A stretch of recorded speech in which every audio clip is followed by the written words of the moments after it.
এক্ষুনি কি করতে হবে সেই আন্দোলন রাস্তায় নিয়ে খেয়াল রাখতে হবে। আমি কিন্তু একটা বড় রোগের থেকে বড় ধরনের একটা ভেতর অবস্থার থেকে আমার বাংলাদেশে এর কিন্তু স্বাস্থ্যগত ব্যাপারে খুব খেয়াল রাখতে হবে। আমার যদি এখন খাদ্যের আমাদের চিন্তা ভাবনা আমার রক্তের রক্তের যদি কোনো ইয়ে হয় তাহলে আমি যেগুলো আমার আবার আবার আমি কলাপস করছি। সুতরাং আমরা আসলে একটি বিরাট একটা অপারেশন, কারণ এখানে অনেক অনেক স্নায়বিক অনেক অনেক ধরনের বহু মানুষের জীবন হয়েছে, বহু সংখ্যা বহু ক্ষতি হয়েছে, মারাত্মক ক্ষতি হয়েছে। সেই অবস্থা থেকে মানসিক একটা সম্পূর্ণ অবস্থায় থেকে আমাদের একটু দাঁড়াতে গেলে আমাদের একটু সময় দিতে হবে। এই যে প্রাইমারি স্কুলের দপ্তরি আন্দোলন দাবি জানানোর সময় জানা আমার এইটাতে সবাই মিলে সবাই দাবি জানাচ্ছি। আগে late the government be strong, শক্তিশালী আপনি কথাগুলোকে লিখিতভাবে অন্যভাবে দিয়ে রাখেন। আপনি রাস্তায় ট্রাফিক বন্ধ করে বা অন্য কিছু সবাই মিলে দাবি তুলতেছেন, দাবি তো তোলা দাবি, কিন্তু সে দাবি শুনবে কি সেটা বোঝার ব্যাপারটা ঠিক রাখতে হবে।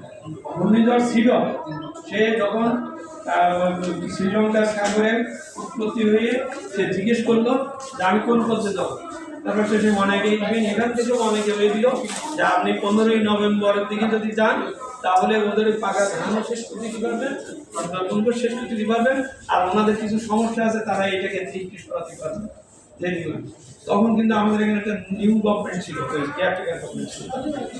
তখন সেই সুন্দর নিজেও বলবো যে আমি যদি সে ওই নিষ্কার দিয়ে কীভাবে পরশ্বর নদী দিয়ে ওঠার পরে আপনার ওই ইয়ের ওখানে এসে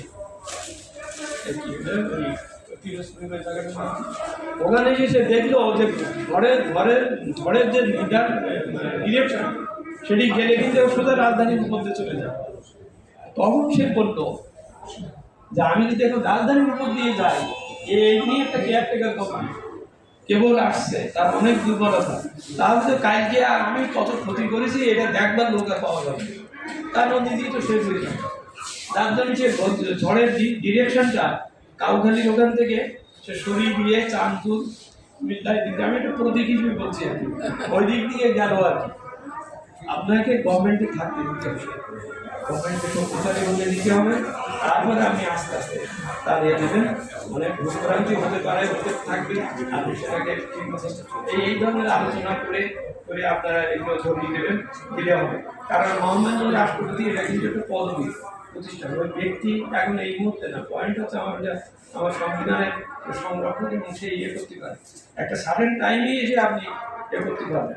এটা তো ঠিক যে আজকে যাদের যাদের নামে কি দাবি করা হচ্ছে, কি বলে কি জব্দ করা হচ্ছে কোনো ব্যক্তি যদি ক্ষমতার বাইরে থাকতেন হয়তো তার হতো।